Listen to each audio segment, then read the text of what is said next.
Meus irmãos, bom dia, graça e a paz da parte do nosso Senhor Jesus Cristo. É um motivo de muita alegria estarmos reunidos em nome do Senhor Jesus nessa manhã para juntos compartilharmos da sua santa palavra. Vamos abrir a Bíblia comigo em Lucas capítulo 10 para que possamos ler do versículo 25 ao versículo 37. Lucas capítulo 10 do 25 ao 37.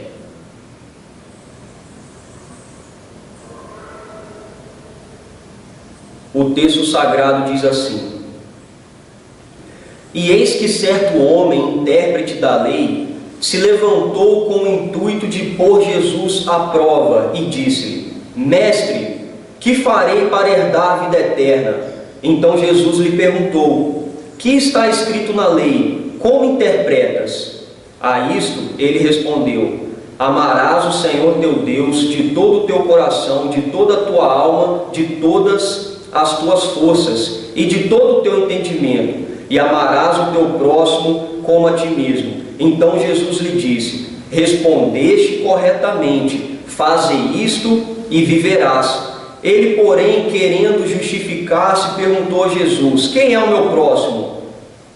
Jesus prosseguiu dizendo: Certo homem descia de Jerusalém para Jericó e veio a cair em mãos de salteadores, os quais, depois de tudo lhe roubarem e lhe causarem muitos ferimentos, retiraram-se, deixando-o semi-morto. Casualmente, descia um sacerdote por aquele mesmo caminho e, vendo, passou de largo. Semelhantemente, um levita descia por aquele lugar e, vendo, também passou de largo. Certo samaritano, que seguia o seu caminho, passou-lhe perto e, vendo, compadeceu-se dele. E, chegando-se, pensou-lhe os ferimentos, aplicando-lhes óleo e vinho, e colocando-o sobre o seu próprio animal, levou-o para uma hospedaria e tratou dele. No dia seguinte, tirou 2 denários e os entregou ao hospedeiro, dizendo: Cuida deste homem, e se alguma coisa gastares a mais, eu te indenizarei quando voltar. Qual destes 3 te parece ter sido o próximo do homem que caiu nas mãos dos salteadores? Respondeu-lhe o intérprete da lei: O que usou de misericórdia para com ele. Então lhe disse: Vai e procede tu de igual modo. Vamos orar, meus irmãos.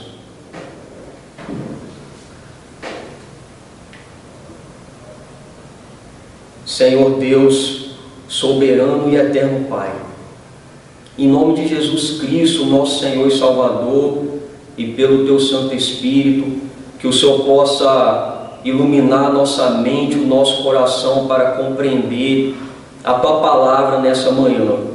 Que o Senhor, pela Tua graça, possa capacitar o Teu servo, para que eu possa explicar, Deus, e aplicar a Tua palavra da melhor forma possível, Senhor. Em nome de Jesus, esteja conosco, Pai, com a Tua santa presença. Amém. Meus irmãos, Saulo de Tarso era um judeu de cidadania romana, considerado um escriba do grupo dos fariseus, circuncidado ao 8º dia da raça de Israel. Saulo aparece pela primeira vez na Bíblia descrito pelas penas de Lucas no livro de Atos dos Apóstolos. Ainda jovem, tomou conta daqueles que apedrejavam Estevão, consentindo na morte dele. Saulo nasceu em uma família estritamente hebraica por volta do início do século I. Sua cidade natal era Tarso, uma movimentada metrópole da Cilícia. Saulo foi educado conforme os bons costumes nos moldes judaicos. Aprendeu a língua hebraica, conhecia o aramaico, o grego e o latim. Aos 12 anos de idade foi enviado a Jerusalém para estudar a lei e o judaísmo aos pés de um reconhecido mestre e doutor, um rabino chamado Gamaliel.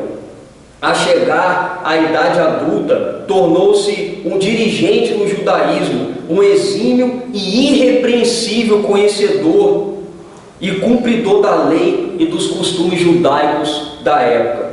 Saulo, como um dos mais notáveis eruditos do seu tempo, tanto era incumbido de conservar a tradição quanto de explicar e aplicar a lei. Tinha autorização do Sinédrio, da Assembleia Geral dos Juízes da região, para tratar questões teológicas e jurídicas, uma vez que a lei de Deus determinava todas as dimensões da vida do povo judeu, além da licença para arrastar e encarcerar os cristãos perseguidos.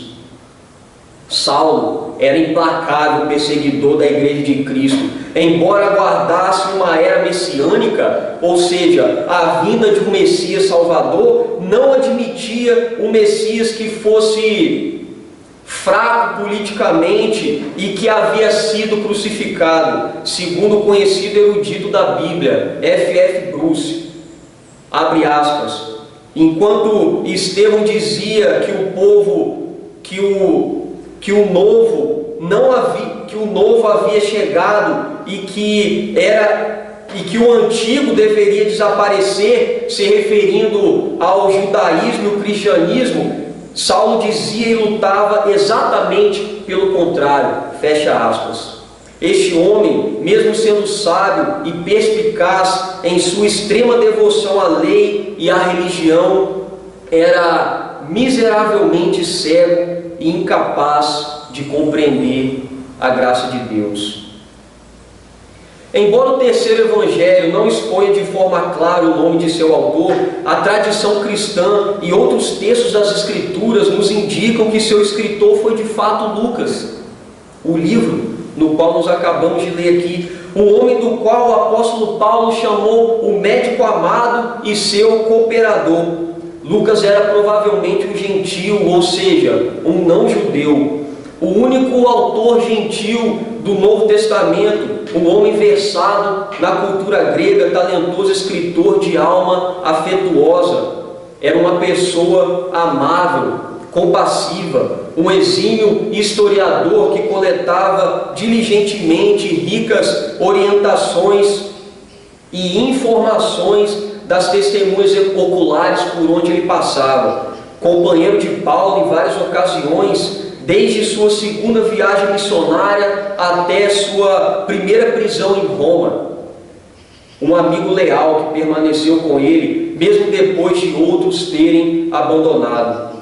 O Evangelho de Lucas forma par com o livro de Atos dos Apóstolos. Sua estrutura e linguagem comprovam que Lucas e Atos foram escritos pelo mesmo autor e endereçados ao mesmo homem, Teófilo, em aproximadamente 59 a 63 depois de Cristo. Teófilo foi um homem de alta posição e riqueza, um dos possíveis patrocinadores de Lucas e responsáveis por mandar e distribuir cópias daquilo que Lucas escrevia. Lucas escreveu esse evangelho com o propósito de convencer e instruir seus leitores sobre a confiabilidade da vida e obra de Cristo, fortalecer a fé dos crentes, especialmente daqueles que tinham sido ou estavam sendo congregados do mundo romano de fala grega, os convertidos do paganismo de outras religiões. Orígenes, um dos pais da igreja, afirmava que o evangelho de Lucas foi escrito, abre aspas, por amor aos conversos, aos convertidos gentios, fecha aspas. No texto anterior, meus irmãos, ao nosso texto, no capítulo 10, versículos de 1 a 23, Jesus se encontrava a caminho de sua última peregrinação rumo à cidade de Jerusalém, quando então designou 70 discípulos, 72 em alguns manuscritos, para uma missão na região da Galileia. O número 70 aqui provavelmente faz alusão aos 70 anciãos do Israel do Antigo Testamento. Jesus enviou 70 homens à sua frente para que eles pudessem anunciar a chegada e preparar o povo para recebê-lo, ou seja, a chegada do reino, tendo em vista a proclamação do Evangelho do reino de Deus. Jesus, mediante ao endurecimento das cidades de Corazim, Betsaida e Cafarnaum, proferiu juízo contra elas por rejeitar os pregadores do reino, pois quem rejeita os pregadores de Jesus, rejeita o próprio Jesus. Os 70 discípulos retornaram a ele possuídos de alegria por terem expulsado demônios em teu nome e obtido êxito em sua missão. Jesus revelou que viu a queda de Satanás semelhante a um relâmpago caindo do céu e que nenhum mal espiritual poderia acontecer. Contudo, os advertiu dizendo que a alegria da graça da salvação e de seus nomes escritos nos céus deveriam ser maior do que o cumprimento daquela missão. Jesus então, se alegrando no Espírito Santo pela obra realizada por seus humildes e dependentes pequeninos, deu graças ao Pai e ironizou os sábios e cultos, que por orgulho e arrogância não enxergaram as maravilhas espirituais da graça, pois, segundo ele, as verdades fundamentais a respeito do Filho são conhecidas apenas pelo Pai, e os únicos que podem conhecer o Pai são aqueles a quem o Filho lhe revelar. Por fim, chamou seus 12 escolhidos em particular e lhes disse que felizes são aqueles que veem tais coisas que nem os profetas e reis puderam presenciar. Diante desses acontecimentos é que chegamos ao nosso texto, versículos do 25 ao 37. Quando Jesus foi interrogado e posto à prova por certo homem, intérprete da lei, o texto não se trata de uma alegoria com múltiplos sentidos, como defendeu o herege Marcião e o bispo grego Irineu de Lyon no século II. O já citado pai da igreja Orígenes, no século III, e até mesmo o reformador Martinho Lutero, no século XVI. Também não se trata de uma ilustração, um exemplo de amor ao próximo, como defendeu o historiador suíço François Bovon, mas se trata de um intenso debate teológico sobre a salvação entre Jesus e um doutor da lei, entre Deus e o homem, como sustentou o teólogo norte-americano Kenneth Bailey, ambos no 20º século. O texto nos apresenta não somente uma parábola, mas um diálogo de 2 tempos de perguntas e respostas que possui uma parábola de basicamente 7 cenas no segundo tempo do diálogo. O já citado Kenneth Bailey escreveu, abre aspas, as parábolas de Jesus são uma forma concreta e dramática de linguagem teológica que força o ouvinte a ouvir e reagir. Elas revelam a natureza do reino de Deus e indicam como um filho do reino deve agir. Fecha aspas. Alguns estudiosos dizem que uma parábola é como uma piada.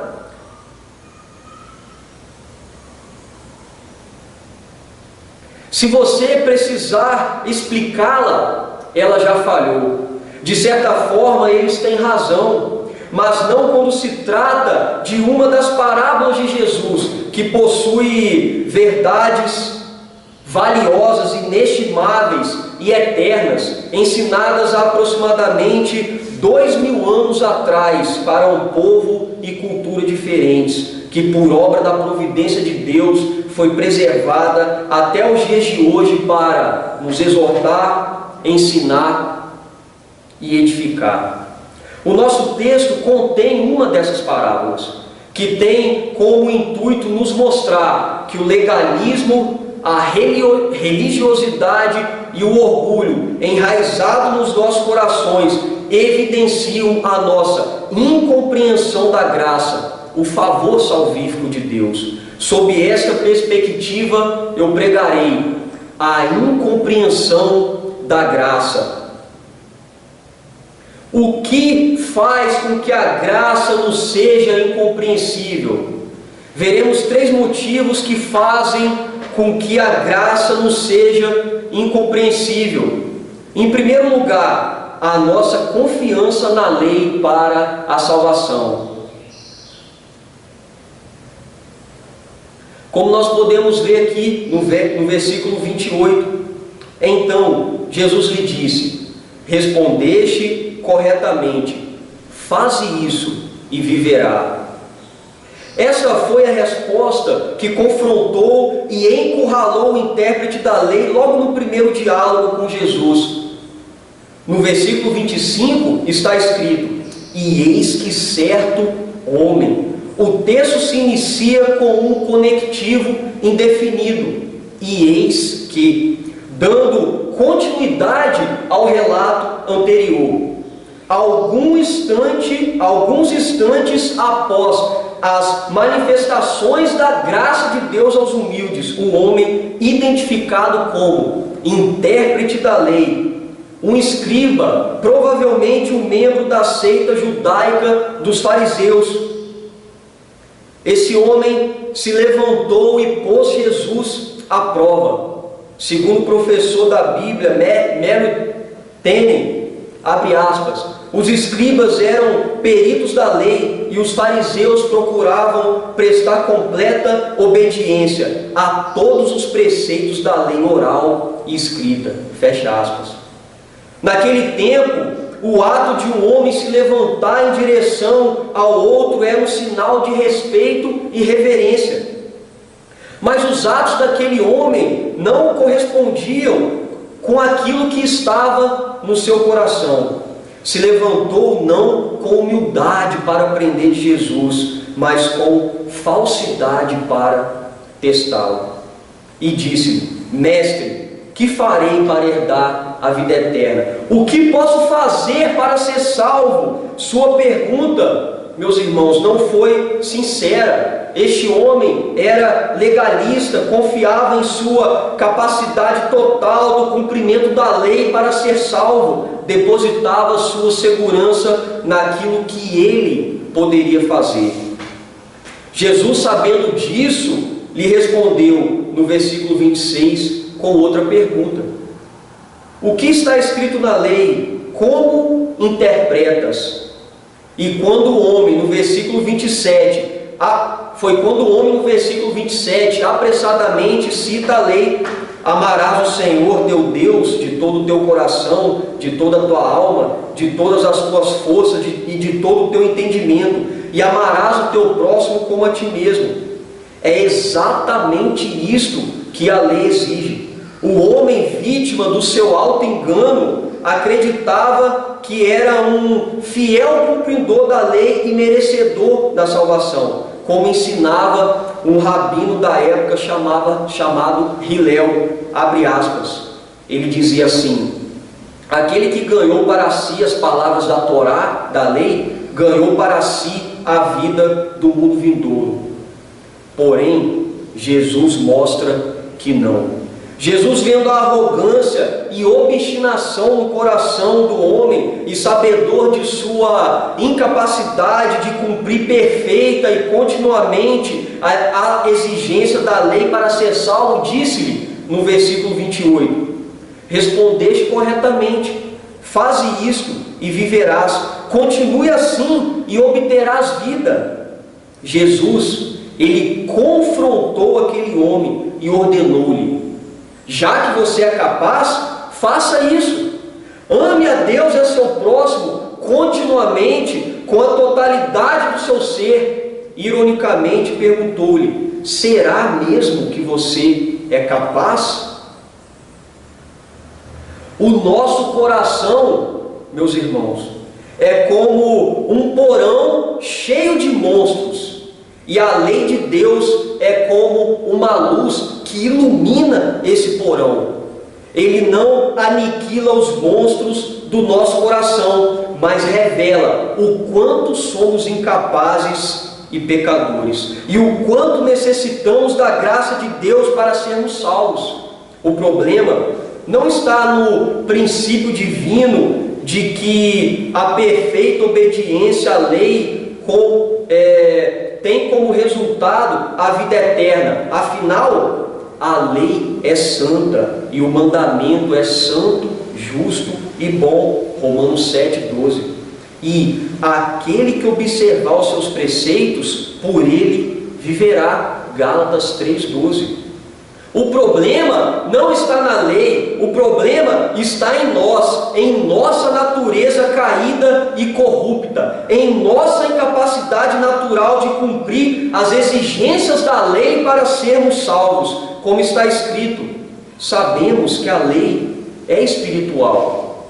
Eu, todavia, sou carnal, vendido à escravidão do pecado. Romanos 7,14. Aquele homem teve uma chance de negar a sua justiça própria e autossuficiência, e assim como o publicano arrependido diante de Deus clamar: ó Deus, tem misericórdia de mim, que sou pecador.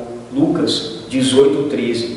Mas ele não faz. O legalismo, a crença de que poderia obter justiça própria com base em seu zelo e compromisso com a lei de Deus, o fez diante de Jesus negá-lo, evidenciando a sua incompreensão da graça. Estamos meditando no tema a incompreensão da graça. Além do legalismo, o que mais nos faz com que a graça nos seja incompreensível? Em segundo lugar, o apego demasiado à religião. Como nós podemos ver no versículo 29, está escrito assim: ele, porém, querendo justificar-se, perguntou a Jesus: quem é o meu próximo? Essa foi a segunda pergunta que, de maneira obstinada e relutante, o intérprete da lei fez a Jesus. E esta pergunta foi exatamente a pergunta que gerou a parábola do nosso texto. A esperança de se mostrar justo diante de Deus e o contexto justo diante de Deus e o contexto religioso daquele homem obrigava a uma interpretação deturpada da lei. O seu entendimento de próximo era de que ele deveria amar apenas os israelitas e odiar os seus inimigos. Ele tentou embaraçar Jesus com a pergunta: quem é o meu próximo? E quantas pessoas preciso amar para alcançar salvação? O homem achou nesse momento que Jesus responderia: o seu próximo são os seus parentes, os seus amigos. Ame-os, que você será salvo. Com isso ele poderia confirmar que amava corretamente apenas os seus, cumprindo então o mandamento, sendo merecedor da salvação. Mas não foi assim que Jesus respondeu. Jesus, conhecendo-lhe o coração, o frustrou. E no versículo 30, o confrontou com uma parábola, dizendo: certo homem descia de Jerusalém para Jericó. Este homem provavelmente era um judeu e percorria uma distância de aproximadamente 28 quilômetros, numa viagem de no mínimo 7 horas, por uma região rochosa, desértica e muito perigosa. Ele foi então ali rodeado por vários homens e atacado violentamente por esses ladrões que lhe roubaram tudo e o deixaram muito ferido, moribundo, a ponto de morrer, inconsciente, despido, identificável. E no versículo 31 diz que casualmente descia por ali um sacerdote do templo de Jerusalém, descia por aquele caminho quando observou o homem caído e atravessou a rua. O sacerdote, embora fosse considerado um homem de Deus, o negou ajuda. Segundo o estudioso do Novo Testamento, Robert Gundry, abre aspas, disse assim: o sacerdote não poderia se aproximar de um cadáver e de um homem não judeu, fecha aspas.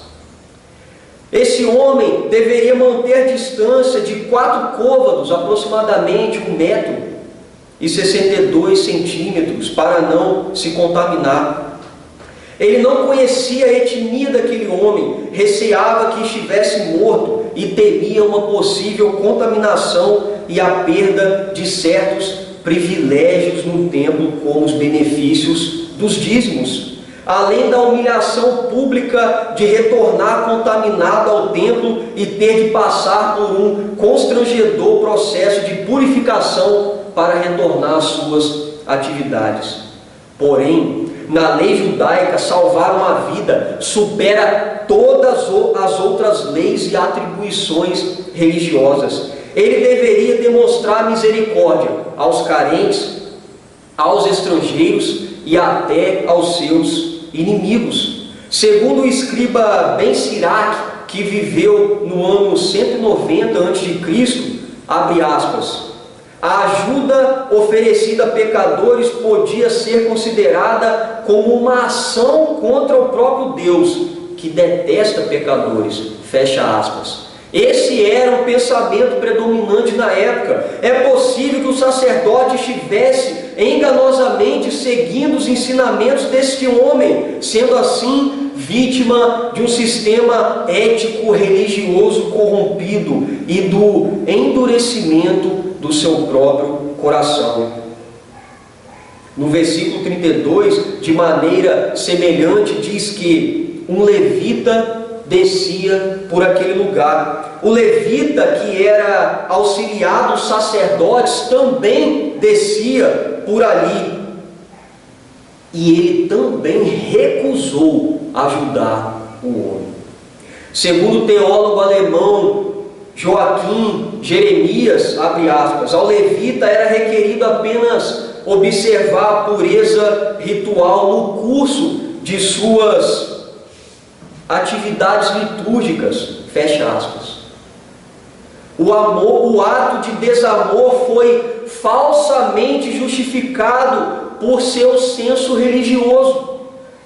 No entanto, no versículo 36, nós lemos que certo samaritano, os samaritanos eram um povo mestiço, odiado pelos judeus, acusados de misturar a religião judaica com religiões pagãs, e por isso eram menosprezados e perseguidos.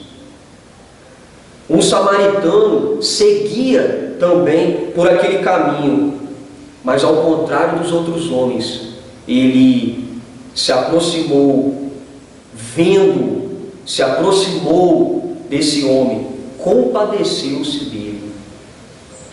Eu quero chamar sua atenção para o sentido do verbo compadeceu-se.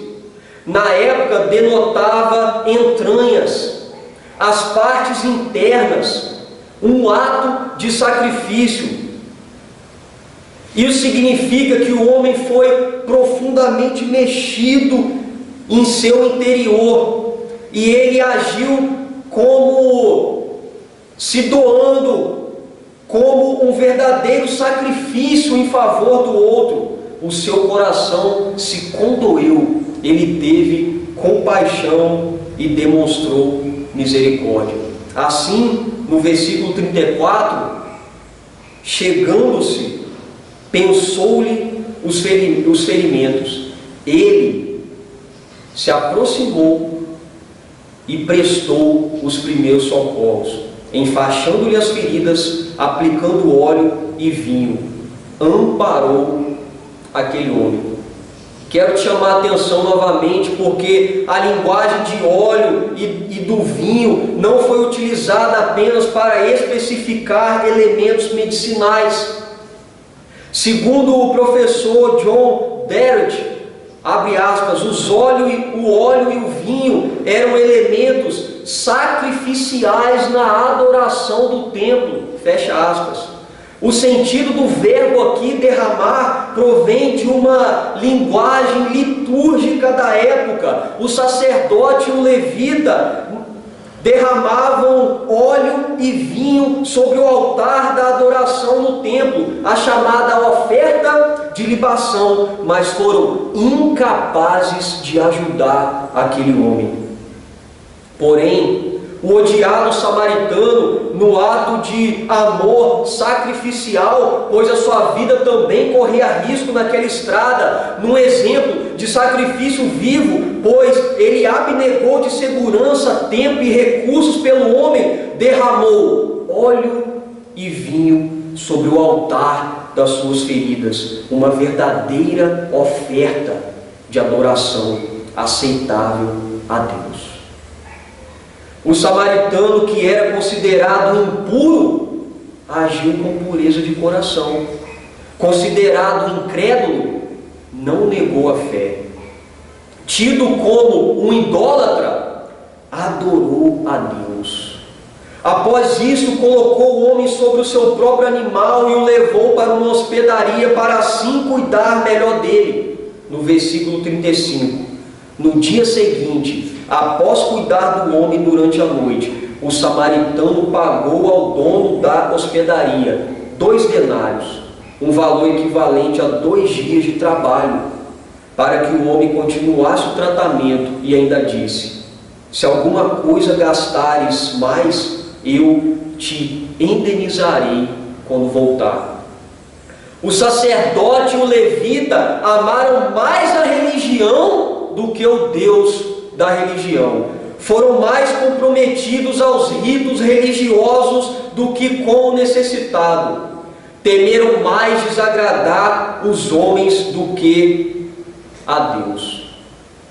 E por isso falharam, pois aquele que sabe que deve fazer o bem e não o faz, nisso está pecando. Tiago 4:17. Viviam na religião, porém não a praticavam devidamente, pois a religião que Deus, o nosso Pai, aceita como pura e imaculada é esta: auxiliar o próximo, cuidar dos órfãos e das viúvas em suas dificuldades e não se deixar corromper pelo mundo. Tiago 1:27. Jesus mostrou que aquele intérprete da lei, na figura do sacerdote e do levita, era também um homem religioso, farinha do mesmo saco. Embora fosse um perito da lei, falhou em seu entendimento de amor e em seu real significado de próximo. Ele não amava a Deus nem ao próximo, pois se alguém disser amo a Deus e odiar seu irmão, é mentiroso, pois aquele que não ama seu irmão a quem vê, como pode amar a Deus a quem não vê? 1 João 4:20. A religiosidade era um ídolo no coração daquele homem. Evidenciou a sua incompreensão da graça. Estamos meditando no tema a incompreensão da graça. Além do legalismo e da religiosidade, o que mais nos faz com que a graça nos seja incompreensível? Em terceiro lugar, um coração orgulhoso. Como nós podemos ver no versículo 36, está escrito assim: qual destes 3 te parece ter sido o próximo do homem que caiu na mão dos salteadores? Ao término da parábola, Jesus faz uma pergunta semelhante àquela que o intérprete da lei lhe fez no versículo 29. Quem é o próximo? Quem amou e exerceu misericórdia ao necessitado? Jesus, ao contar a parábola e fazer essa pergunta, mostrou ao homem, a exemplo do samaritano, o elevadíssimo padrão do amor requerido pela lei, impossibilitando qualquer tentativa, qualquer ato de auto-justificação daquele intérprete. No versículo 37, respondeu-lhe o intérprete da lei, o que usou de misericórdia para com ele. Interessante aqui, meus irmãos, é que o orgulho presente no coração daquele homem o impediu de citar o nome samaritano. Jesus lhe mostrou que não somente era incapaz de amar o seu próximo, mas que um samaritano, numa figura de anti-herói, um inesperado e odiado herói, amou o homem. É como se Jesus lhe estivesse dizendo: além de você não ser capaz de amar aquele homem, o samaritano que você odeia foi o verdadeiro próximo do necessitado. Então Jesus finalizou esse debate com a seguinte afirmação: vai e procede tu de igual modo. Vá e haja com perfeição. Ainda mais, se você em seu orgulho se acha capaz, vá e faça o mesmo. A resposta de Jesus foi semelhante à do versículo 26.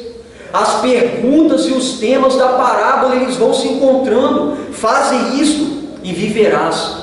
Porém o homem, não mais relutante, calou-se.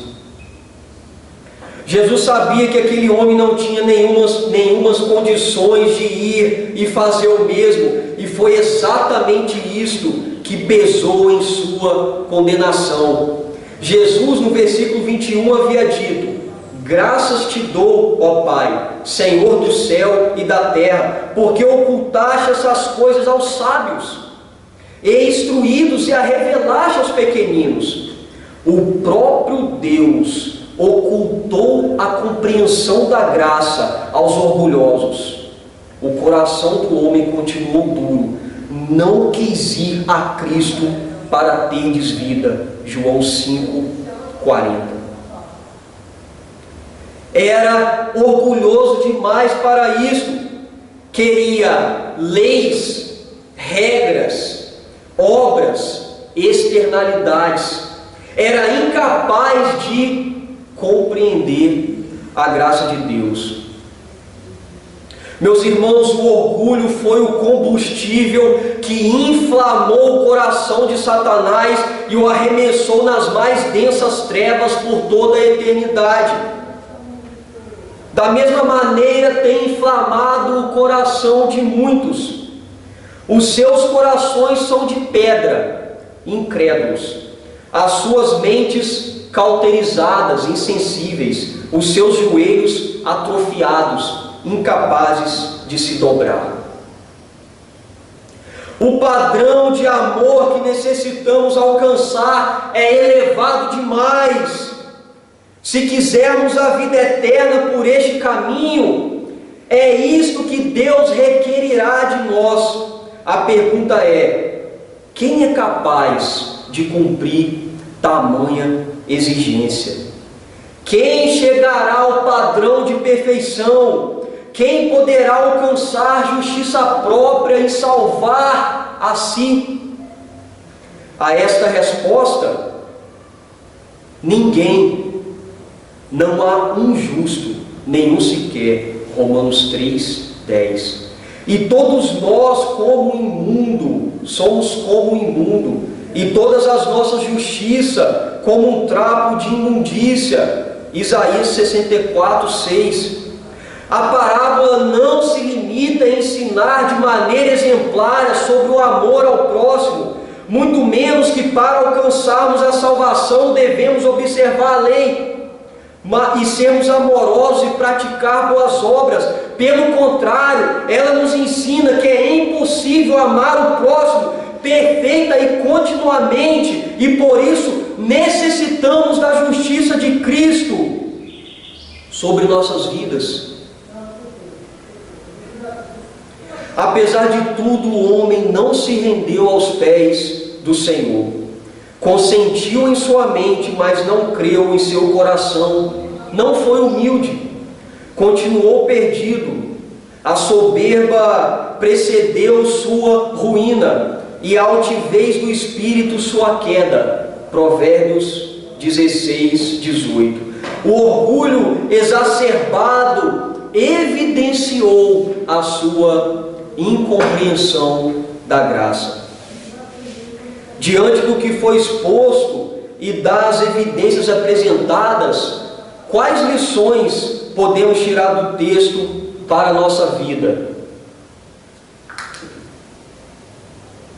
Devemos entender que é impossível sermos salvos pelas obras da lei. O nível é elevadíssimo, o padrão inatingível. Não importa o que possamos fazer, o quanto possamos amar, jamais atingiremos a perfeição exigida. Somos uma formiga. A lei é como o Monte Everest. Não devemos tentar nem confiar em nós mesmos, pois qualquer que guarda toda a lei, mas tropeça em um só ponto, se torna culpado de todos. Tiago 2:10. É impossível sermos salvos por ritos religiosos.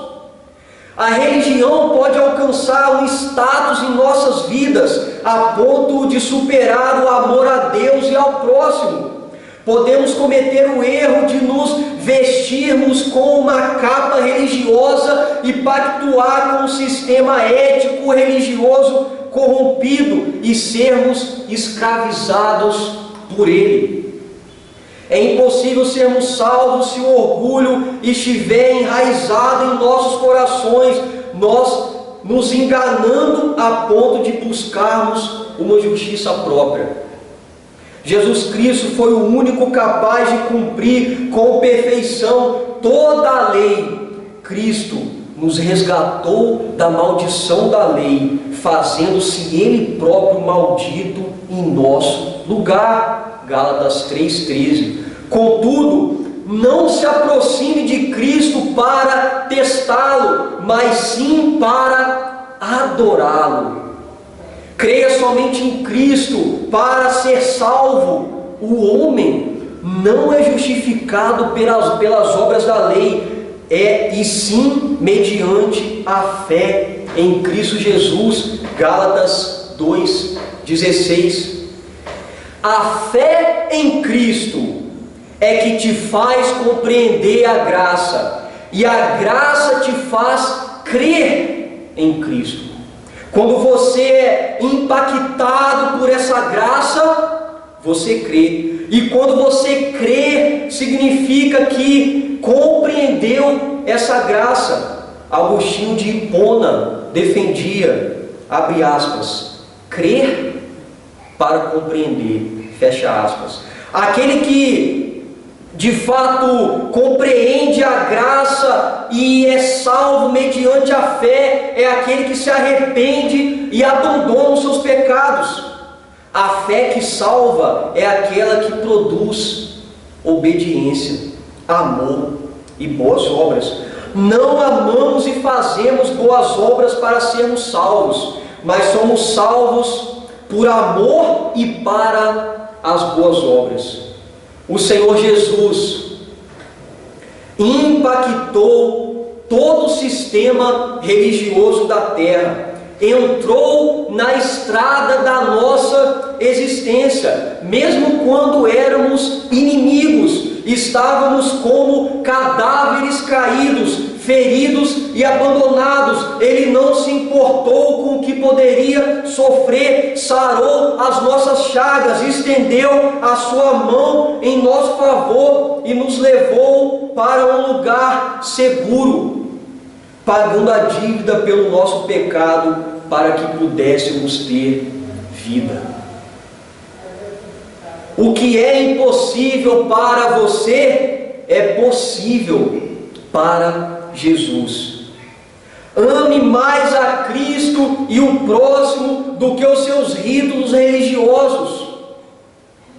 Se diante de Cristo você continuar em seu orgulho, significa que ainda não compreendeu a graça, que necessita de salvação. Avalie o seu coração e a sua vida. Saulo de Tarso, enquanto respirava ameaças de morte contra os discípulos do Senhor, perseguiu refugiados cristãos além da fronteira da Judéia, na tentativa de levá-los de volta para enfrentarem julgamento e punição. A caminho de Damasco foi surpreendido pelo Cristo ressurreto, que brilhava mais que o sol do meio-dia, que disse: Saulo, Saulo, por que me persegues? E ele perguntou: quem és tu, Senhor? E a resposta foi: eu sou Jesus, a quem tu persegues. Saulo, a partir desse dia, perdeu a visão temporariamente, e ao se encontrar com Ananias, foi curado e batizado em nome de Jesus. Saulo é quem nós conhecemos por seu nome romano, Paulo, que após sua conversão também passou a enxergar as riquezas espirituais de Cristo e, portanto, compreender a graça a ponto de ser conhecido por todos como o apóstolo da graça. O Senhor, nesta manhã, pela exposição da sua palavra, nos alertou que o legalismo, a religiosidade e o orgulho, enraizados em nossos corações, evidenciam a nossa incompreensão da graça. Que nós possamos nos avaliar, crer em Cristo e abandonar os nossos pecados pela compreensão da graça de Deus. Que o Senhor nos abençoe.